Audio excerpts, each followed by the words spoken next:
Diglo, Oui, là, Sensei il sort sans elle, ça marche, ça je cartonne, commence à prendre. ça fait des vues, des Ça millions de prend. vues. Donc là, tu deviens officiellement producteur. Oui. Producteur, c'est un travail. Comment ça se passe tes débuts en tant que producteur? Parce que producteur, tu sors de l'argent, tu gères l'humain. Tu connais pas ça, toi. Mm. Tu viens de rentrer dans le milieu de la musique. Explique-nous. Bah, moi, ça se passe. Je suis là, j'investis, ça prend. Maintenant, quand ça prend, il faut suivre. C'est-à-dire, moi, j'avais de l'argent de côté, donc je suis en train de miser. Je rentre dans un truc où il faut que ça explose. C'est peut-être ça qui va nous sauver de la rue. Peut-être j'ai trouvé, je me dis j'ai trouvé, c'est ça. Et donc je mise sans pitié. Quand je dis je mise, je fais des clips que les artistes en indé, seuls, ils peuvent pas, je mettais des gros budgets. Et c'est là que je sens que, en fait, vu que je suis en train de me prendre la tête aussi avec les gens, avec mes potes et tout, sur le terrain et tout, j'ai pris du recul. Et je sens qu'en fait, je suis en train de perdre de l'argent et que l'argent, il fait que de baisser, en fait. Et parce que moi aussi, j'ai mon train de vie assumé, la famille, petit frère, et en même temps, tu produis un artiste. Un artiste, ça fait sortir beaucoup d'argent. C'est là, je me dis, je veux voir le daron. Je lui dis, eh, là, il faut que je place au bled. Il m'a dit, comment ça? Pourquoi tu restes pas en France? J'ai dit non, parce qu'en fait, dans ma tête, je me dis, il faut que je garde un souvenir de ce que j'ai fait dans la street. On ne sait jamais, demain, je perds tout. Je me prépare déjà à tout perdre. Parce que je me dis, là, comment ça va? Là, ça va trop vite. Ok. Je passe un petit billet au daron, 20-30K. Il y avait 25. Il me prend en gros un terrain. Je lui dis, prends-moi un terrain, je vais construire dessus. On ne sait jamais, demain, j'ai plus rien, au moins, il reste le terrain. Tu vois? Exactement. Et T'as moi, je raison. fonce dans mon truc de la musique. Je dis là, sans pitié. Là, si je dois perdre, je perds. Et tac, tac, si je vais à fond, je vais à fond, je vais à fond. Les sous, ça baisse, ça baisse. Et à un moment, il y a Maison 10 qui nous appelle. Mais là, il y a Billy qui nous contacte. Ils disent on voit, ça fait des bons chiffres, des bons streams. Et là, ils nous font signer un contrat, comme de par hasard. De par Au hasard. moment où je suis en train de commencer à être Ouais. essoufflé. Moi, quand on est fatigué. Je te jure. Là, je reprends un nouveau souffle, on y va, on travaille, on sort un premier projet, deuxième projet. Et la vie de producteur, là, je suis en train de découvrir. Parce qu'en vrai, c'est pas facile, parce qu'il y a le côté humain à gérer. Mais justement, parle-nous en plus de ce rôle de producteur. Déjà, premièrement, le rôle de producteur, les gens ils voient ça un peu de manière négative parce que on entend souvent le producteur qui va arnaquer l'artiste L'artiste. sur ses Mm. contrats, Oui. qui va vouloir toujours prendre plus sur l'artiste. Tu vois, il y a beaucoup de querelles. Tout le temps. Donc, toi, comment tu vis la chose? Est-ce que ça se passe bien? Quel problème tu fais face? Bah moi, en vrai de vrai, comment ça se passe? Au début déjà, j'essaie d'apprendre le métier. Je comprends pas trop. Je suis là, je suis ce qu'on me dit. J'ai fait ce que je dois faire. Au début, tu crées un lien avec ton artiste. Le lien, il est tellement fort que tu oublies ce côté producteur où tu veux faire du business. Tu fais du business, tu dois prendre temps sur lui. On calcule même pas ça. Tout ce que je veux, c'est que mes artistes, ils prennent. Je suis prêt à tout. C'est-à-dire, tu vois, on crée un lien humain. On est grave proche. En gros, ce que je prends tout, je déclare tout. Moi, j'ai jamais eu ce truc-là. Moi, j'ai toujours ce truc où j'ai été sans filtre avec mes artistes. Genre, regarde, on a pris temps. Moi, j'ai pris temps, t'as pris temps. Et ça m'a beaucoup aidé. Je suis sans filtre. Je suis là dans les histoires de famille. Je ne suis pas qu'un simple producteur. Il m'appelle à 4 heures du matin, il a un problème. Dans le quartier, quand il doit avec des galères, il m'appelle. Quand il y a un truc avec sa copine, il m'appelle, il nous appelle. Mais justement, c'est intéressant que tu nous parles de ça. On sait justement que des producteurs indés comme toi, parfois, ils vont plus, en tout cas, ils vont au-delà de leur rôle de producteur. Ils vont parfois prendre parti pour eux. Parfois, ils vont aller les défendre. Bien sûr. Parfois, ils vont aller même régler des Oui, problèmes ou des oui, situations pour eux. oui. Mais est-ce que, toi, aujourd'hui, même avec du recul, est-ce que tu ne penses pas que le producteur, finalement, il doit juste se contenter d'être producteur et de ne pas justement aller jusqu'à protéger, régler des affaires, vraiment s'immiscer dans la vie personnelle de l'artiste? Bah, au début, vu que tu sais pas, tu es obligé d'apprendre. C'est-à-dire tu vas à fond. Parce qu'aujourd'hui, avec du recul, avec l'expérience, avec plusieurs artistes que j'ai fait, je suis dans ce mood. Aujourd'hui, j'essaie de plus de rester à ma place de producteur, de garder un peu plus de recul, vu par rapport à toutes mes expériences, etc. Mais au début, tu ne sais pas en vrai. Tu veux juste être un bon producteur.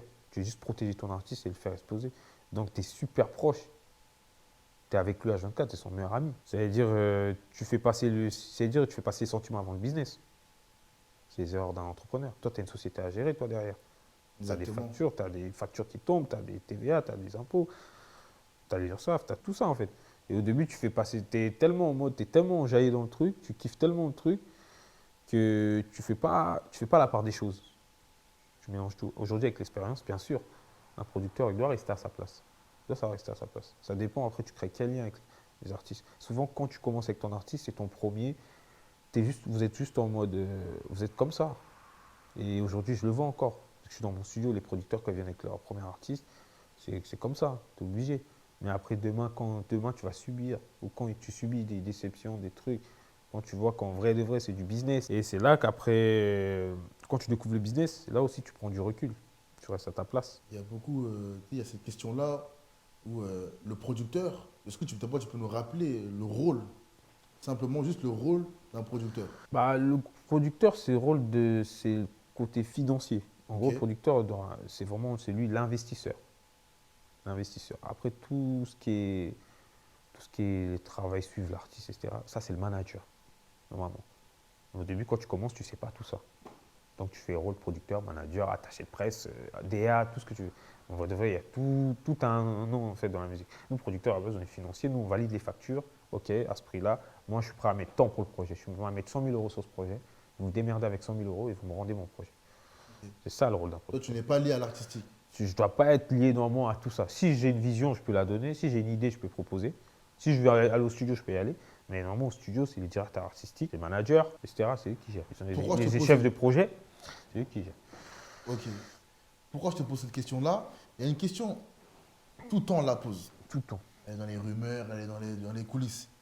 Aujourd'hui, comme tu as dit, le producteur, c'est celui-là qui va investir dans la musique de l'artiste. L'artiste. Donc forcément, quand il y a du bénéfice, ou en tout cas il y a des rentrées d'argent, Bien sûr. il doit d'abord, dans un premier temps, avoir un retour sur Sur investissement. bien sûr. Donc récupérer l'argent qu'il a investi au départ, puis prendre du bénéfice. Bien sûr. Tu comprends?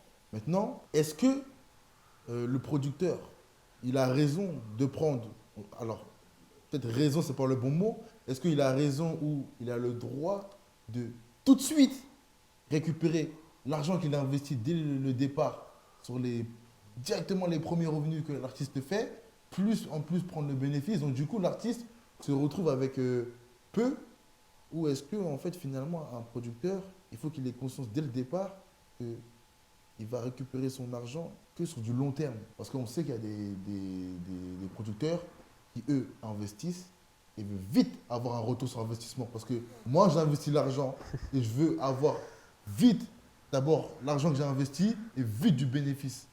Qu'est-ce que tu as à nous répondre par rapport à ça? Bah déjà, un producteur qui investit et qui veut reprendre son argent vite, il doit arrêter la musique. Parce qu'en vrai des vrais, on est dans une... En fait, c'est vraiment c'est une science que personne ne maîtrise, la musique. Déjà. C'est-à-dire que tu as investi, demain tu peux mettre 1 million sur un artiste et ça ne prend pas. Et tu as perdu tes 1 million. Ça veut dire un producteur qui vient dire dans cette vision, il faut que je récupère vite. Non, parce qu'en fait, il y a un développement. Et le développement, en fait, il y a des bases solides à mettre. Et ça demande beaucoup d'investissement. Et ça prend du temps à mettre les bases solides. C'est pas comme si tu vendais de la drogue, je récupère mon bénéfice tout de suite. Je vends un 10. Sur le 10, je récupère mes 7 euros de bénéfice. Tu vois, c'est pas pareil. Là, c'est le temps que la musique elle tourne, elle fasse le tour du monde. Ta musique elle tourne et le temps que ça tourne, ça peut prendre 1 an, 2 ans, 3 ans. Tu imagines? Et c'est pas du tout pareil. Ça veut dire, pour moi, un producteur ne doit pas penser. Déjà, c'est un métier, c'est pour les passionnés à la base. Et à part la passion, bien sûr, il y a de la passion. Après, ça devient un business. Maintenant, il y a des sous qui rentrent, ça devient un business. Mais tu ne réfléchis pas à directement récupérer ton bénéfice. À d'abord investir, l'artiste, il prend, et ensuite ça rentrera, et ça rentrera à vie. Si ça prend, C'est ça ça aussi la rentrera à réalité long des terme. choses. Pas à vie, mais à long terme. Le Ok. but, c'est de développer un artiste qui devient bankable. C'est-à-dire, dans le long terme, ça va te ramener du bénéfice. Du bénéfice, Ok. il y en aura. Mais ce n'est pas le premier truc à penser. C'est erreur, ça. Et vraiment, c'est très bien que tu as fait la lumière sur ça. Aujourd'hui, toi, tu es producteur. Bien sûr, Tu es producteur aussi du rappeur Libro. bien sûr. Donc, un rappeur à suivre, puisqu'il fait partie des 11 rappeurs à suivre Bien sûr. avec le média confrère Bouscapé. Toi, aujourd'hui, si tu as un truc à dire aux artistes, car il y a aussi ce truc de l'ingratitude. Ils oublient beaucoup. Toi, comment tu gères ça? Et est-ce que maintenant tu te protèges? Ça veut dire que au début, tu disais que tu étais beaucoup dans les sentiments. Parfois, tu pouvais prendre la défense d'un artiste, etc. Maintenant que tu sais tout ça, un artiste peut être ingrat. L'artiste oublie qui était là au début. L'artiste oublie qui a mis l'argent quand personne ne voulait mettre de l'argent. Est-ce que aujourd'hui, du coup, tu mets des barrières? c'est que professionnel ou tu continues d'être dans les sentiments? En fait, aujourd'hui, je fais en sorte de rester à ma place. Tu es obligé de mettre du sentiment parce que tu es avec quelqu'un, comme vous créez un lien tous les jours, vous vous battez pour un projet, vous avez un but. Et vous êtes obligé. On est tous des humains. À un moment, ça se crée le lien. On fait de l'argent ensemble. On gagne de l'argent ensemble, on se partage de l'argent. Tu vois, à un moment, ça crée des liens obligés, obligatoirement. Mais j'essaie de rester à ma place. J'essaie vraiment de rester à ma place en tant que producteur. Je fais ma part des choses. Il fait sa part des choses. Son manager, il fait sa part des choses. Je donne des tâches à son directeur artistique, à son... Tout le monde fait sa part des choses. J'essaie pas de faire plus que... Demain, je vais le faire. S'il m'appelle à 4 heures, je vais le faire. Mais je n'essaie pas de trop faire plus que... Parce qu'après, en fait, quand tu fais trop, des fois, tu t'attends à un retour de fou.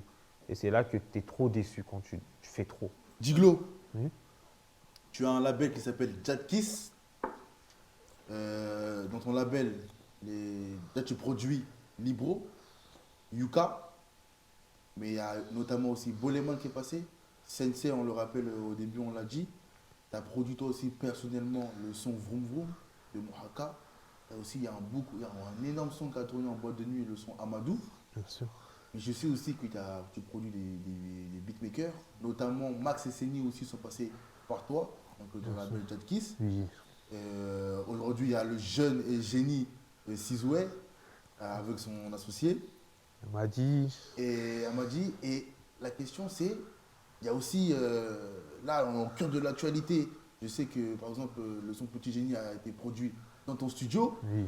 Et comment tu arrives à te renouveler, à toujours être dans les tendances, dans le cœur de l'engouement? Comment ça se fait? Explique-nous, nous, on veut la recette. Moi, je la musique actuellement. En fait, le truc, ouais, si, tous ces artistes-là sont passés. Bah, déjà, je suis content parce que ça nous fait un bon. Je vois ça comme un centre de formation. En fait, nous, Jadkiss, aujourd'hui, je vois comme un bon centre de formation. Quand aujourd'hui, tu vois un beau Lehman qui sort, qui fait des diamants, tu vois un Sensei aujourd'hui, sa carrière qui marche super bien. Quand tu vois aujourd'hui les Max Esseni, c'est en train de marcher. Nous, on est content en vrai. C'est-à-dire qu'on a eu la vision et qu'on a eu raison d'y croire à ces jeunes-là quand ils ont commencé. C'est-à-dire aujourd'hui, ils font partie des tops. Et là, tout de suite, il y a Libro et Yuka, qu'on est en train de travailler aussi. Et c'est aussi des artistes, demain, ils iront, ils feront leur carrière et ils seront aussi dans le top. Et si Iso Estera. Et en fait, le concept que moi j'ai créé avec. En fait, moi, ma vision, c'était quand je vais ouvrir un studio, il faut que ça soit le studio où on fait tous les derniers trucs qui se passent, tous les hits. C'est-à-dire, je ne sais pas comment dire, je ne sais pas comment j'arrive à faire, mais je marche vraiment, c'est vraiment le feeling. Tu vois, c'est vraiment le feeling. Dès que je rencontre, j'ai toujours envie j'ai toujours envie de faire, j'ai toujours envie de tenter des choses. Ça veut dire les gens quand ils arrivent dans mon studio, on tente des choses. Et des fois ça prend avec du travail, de la chance. Ça prend et des fois ça passe pas. Et Mais il y aussi, a forcément une formule magique parce que là, Yuka, c'est un artiste du moment. ouais, C'est qui fait beaucoup de buzz sur TikTok notamment. ouais. Libro qui est dans les 11 rappeurs à suivre. Et donc, as forcément, c'est quoi? C'est les gens qui viennent à toi ou c'est toi, tu vas les repérer et donc du coup, t'as une super oreille? En fait, comment je fais? Moi, j'organise des portes ouvertes. Tous les années, j'organise des portes ouvertes, 2 jours, gratuits, Ok. pour tous les jeunes. Et des fois, c'est comme ça que j'arrive à repérer. C'est là que j'ai repéré Ciseaux et Libro, là, dernièrement. C'est comme ça que je repère les artistes. Parce que les artistes, ils viennent, ils font des freestyles, etc. Ils kiffent.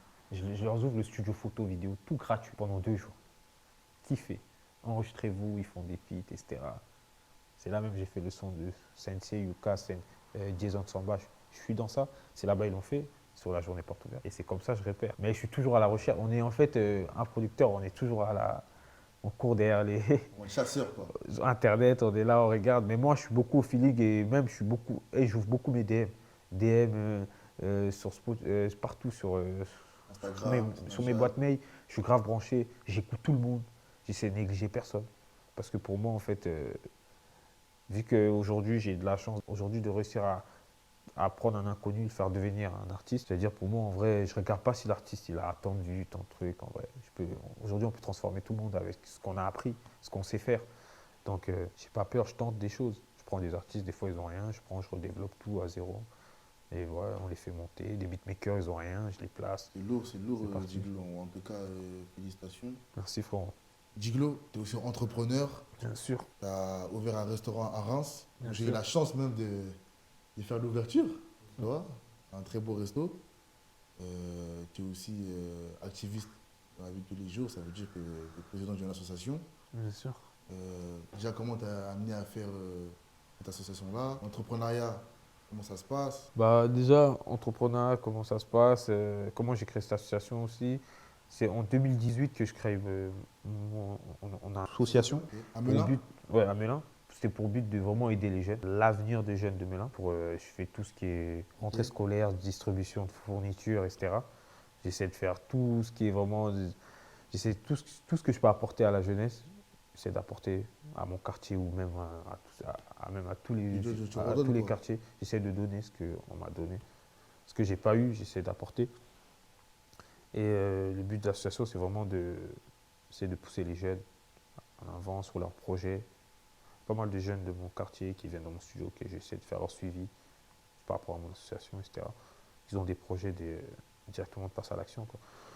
Et le but, c'est ça en vrai l'avenir des jeunes de Melun. Et après, l'entrepreneuriat, les restaurants, c'est des business en plus qu'on crée au-delà de la musique pour essayer de s'élargir. La restauration, c'est pas mal. Après, la restauration, ça demande beaucoup de temps. Moi, le temps, il est compté. Donc, Ok. je prends que des bons associés Ok. qui travaillent avec moi. Et voilà, j'essaie de gérer entre ça. Créer aussi la boîte où je produis les beatmakers. Ok, donc tu as une boîte de beatmaking aussi. Une boîte de beatmaking. Après, j'ai aussi une boîte où c'est que sur les trucs immobiliers. On ne faut pas oublier aussi que tu es à l'origine de la compilation Agio Rêve. Bien sûr, C'est un truc aussi qui m'a marqué. Moi, quand j'ai vu ça, je me suis dit, mais c'est grave. Tu vois, parce qu'on est complètement dans le thème et dans l'état d'esprit du média. bien sûr. Euh, Agisseur, est-ce que tu peux, agirez. exactement, est-ce que tu peux revenir rapidement sur ce moment-là de ta vie? Pourquoi déjà Agio Rêve? Ça veut dire quoi pour toi, Agio Rêve, quand tu le mets comme nom de ta compilation? Agirez, pourquoi? Parce que moi, quand j'étais jeune, j'étais grave fan de mon grand frère. Et mon grand frère, en fait, lui, c'était un rappeur. Et mon grand frère, avant d'arrêter la musique, parce qu'il a arrêté la musique par rapport à la religion, et avant d'arrêter la musique, il voulait sortir un projet qui s'appelait Agio Agir Rêve. Rêve. Et moi, quand j'étais petit, j'étais juste grave derrière lui. Il avait des producteurs, c'était pas trop sérieux. Moi, j'avais pas d'argent pour suivre, pour produire et tout, mais je montrais que je voulais connaître. C'est-à-dire, le jour que j'ai eu l'opportunité de faire mon propre projet à moi, en réunissant tous les artistes qui viennent dans mon studio, et j'ai dit, je vais l'appeler Agir Rêve pour rendre un petit hommage à mon grand frère. Et aussi, j'aimais bien le concept parce qu'Agir Rêve, c'est pour motiver les gens à passer à l'action.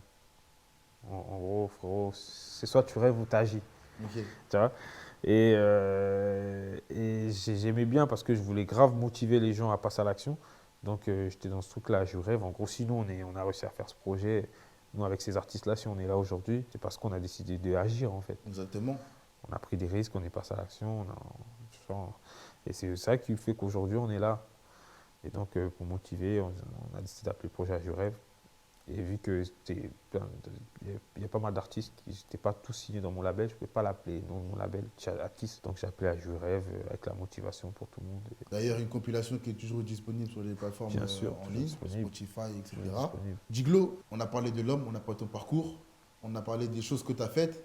bien sûr.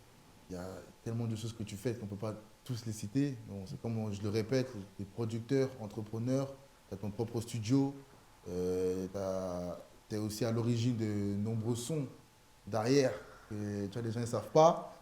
Mais donc, tu fais énormément de choses. Tu bouges beaucoup. Et la famille dans tout ça. Et Oui. madame dans tout ça. Comment ça se passe? Comment tu arrives à jongler avec les deux? Est-ce que madame t'épaule? Parce que c'est un côté, c'est un aspect de l'homme que moi j'aime montrer. C'est des heures de travail, c'est des sacrifices, c'est parfois des querelles, Bien sûr. mais c'est un choix de vie aussi. Bah, entre tout ça, la famille, je suis moins présent, bien sûr. On sait que lui, c'est une galère, donc on ne m'appelle pas. Donc même les amis, quand ils organisent des trucs, ils ne m'invitent pas parce qu'ils en ont marre, je mette des plans. C'est-à-dire, sûrement, tu es un peu celui qui est jamais trop là. Tu peux pas, parce que je peux pas être partout en vrai. Donc sûrement, la famille, la maison, tout ça, même la madame aussi, c'est toujours ça. C'est toujours, t'es jamais là, tu prends du temps à répondre, t'es pas trop branché. C'est toujours ça, hein. Mais toi, comment tu le vis? Comment je le vis? Bah, en fait, je sais que je passe par une période de ma vie où je dois faire des sacrifices. Parce que, en fait, je fais ça aussi c'est pour tout ce qui est à venir, pour mes enfants, pour ma famille. Donc, je me dis que tant qu'on est jeune, tant que je peux, tant que j'ai la gouache, en gros, il faut aller, quoi. Ouais, Faut envoyer. exactement. C'est vrai que ça me fait mal, mais je le prends comme... parce que je me dis, il y a toujours un prix à payer derrière tout ça. Et moi, mon prix à payer, c'est je ne suis pas là pour la famille, je ne suis pas trop là, je ne suis pas trop présent. Et j'essaie de faire en sorte d'être présent quand je peux, être présent dans les événements importants, les anniversaires, etc. C'est vrai que ça, c'est grave dur parce que tu ne peux pas toujours être là. Tu es toujours en mode je travaille, je travaille, je travaille. J'ai un projet, j'ai un truc. Et le pire, c'est qu'on développe encore des nouveaux projets. Toujours je travaille, je travaille. Ça ne s'arrête jamais. Ça s'arrête jamais. Ça s'arrête jamais. Et là, aujourd'hui, toi, c'est quoi tes ambitions maintenant? Parce que tu as quand même fait de bonnes choses. Aujourd'hui, tu as 27 ans. C'est quoi? Est-ce que tu as des objectifs à atteindre? Bien sûr, j'ai des objectifs, bien sûr. Bah, aujourd'hui, c'est quoi ma vision? C'est de tout exploser, hein. C'est de tout exploser. En vrai de vrai, je vais pas, on va pas faire les menteurs. Le but, c'est d'être de tout là-haut, de tout exploser. Et après, de continuer à faire ce qu'on aime, prendre du plaisir surtout. Et c'est d'être là plus pour la famille, madame, etc. Parce que je pense que c'est ça qui fait de toi un homme aussi. On a toujours des rêves À à réaliser. réaliser. Donc, Là, t'as faim. Je vois ce que tu veux dire. en vrai de vrai, c'est pas fini. Diglo, on arrive sur la fin de l'interview. Mm. Ce que j'ai trouvé intéressant dans ton parcours, tu viens du Congo. Moi, j'aime pas dire malheureusement parce que comme si on n'est pas dans le jugement, ça fait partie de ton parcours. Il y a ce côté rue, la case prison. Mais aujourd'hui, regarde l'homme que tu es, entrepreneur. Tu as un studio, tu as fait une compilation, tu as fait exploser des artistes. Aujourd'hui, il y a des gens qui génèrent de l'argent, qui font de l'argent grâce à toi, Bien sûr. association. Ils vivent de leur passion. Tu vois ce que je veux dire? Donc du coup, qu'est-ce que ça montre pour les jeunes? Qu'est-ce que tu as à dire justement pour ces jeunes-là? Malheureusement, sont passés par le côté rue, mais qui se disent c'est impossible. En gros, là, ton parcours montre que c'est possible déjà de changer. Mm. Donc le changement est réel. Et donc toi, qu'est-ce que tu en tires de toutes ces leçons-là? Et qu'est-ce que tu évoques le mot agir? Agir pour moi, c'est d'avancer tous les jours vers ses objectifs. C'est de commencer avant d'être prêt. C'est de viser toujours plus haut. Et c'est aussi de passer à l'action. Et agir, c'est le début de tout, quoi. Et qu'est-ce que moi je pourrais dire à ces jeunes-là? C'est de ne jamais lâcher, en fait. En fait, il ne faut jamais baisser les bras. Il faut croire en ses rêves, il faut croire en ses projets. Et après, il faut y aller à fond, il faut y croire. Moi, je crois que demain, si on se fixe des objectifs et on y croit à fond, c'est sûr qu'on y arrive. On se Diglo, donne les moyens. une dernière petite question. Oui. Aujourd'hui, est-ce que tu faisais plus d'argent que quand tu étais dans le côté obscur? Bah, En vrai, je te pose cette question-là parce qu'il y a une autre question qui va suivre. non, en vrai, non, je dirais pas ça parce que aussi, aujourd'hui, j'ai ma société de musique qui tourne pas mal, ma société de production. Je fais presque 1 million de chiffre d'affaires en vrai. Et ça veut rien dire, chiffre d'affaires, hein, je parle pas de bénéfices. Tu vois. Ça veut dire en vrai, ça dépend, Parce que c'est la question suivante est, est-ce que tu es plus heureux maintenant bien sûr. que pendant que tu étais... Bien sûr, parce que en fait, c'est dans la tête, même c'est pour la daronne, la famille. Les gens, ils sont inquiets pour toi tout le temps. Là, ils sont sereins. Ils savent que tu fais rien de mal. Tu sors dehors, tu vas au resto, tu vas au studio. Quand elle m'appelle, je suis au studio, je suis avec les artistes. Il n'y a rien de mal. Mais tous les jours, elle avait peur, parce que des fois, je réponds pas tous les 2 jours, pendant 2 jours, 3 jours. C'est pas ce que tu fais. Tu es parti dans un autre pays, tu fais un trafic international, tu es en train de faire. Ça veut dire, bien sûr qu'aujourd'hui, en gros, aujourd'hui, je dors plus sur mes 2 oreilles. Je préfère largement. Même si demain je gagne moins, je préfère dormir sur mes 2 oreilles et la famille. J'adore la famille, il n'y a personne qui s'inquiète. Donc est-ce qu'on peut finir sur la phrase de qu'il n'y a rien de mieux que la paix? Il n'y a rien de mieux que la paix en vrai. En vrai, il n'y a rien de mieux que la paix. Il n'y a rien de mieux que la tranquillité. Il n'y a rien de mieux que. Il y a rien de Non, mieux. la paix, c'est Rien de mieux. important. Diglo, merci beaucoup d'être Normal. passé sur Agisseur. Merci à toi, Gros frère. témoignage, gros parcours. Ça fait du bien pour la nouvelle génération, ça fait du bien Obligé, obligé. pour les jeunes de banlieue. Merci encore beaucoup, infiniment d'avoir accepté l'invitation sur Agisseur. Normal. La team, c'était Diglo sur Agisseur. Et n'oubliez pas, la réussite ou la réussite. Ciao.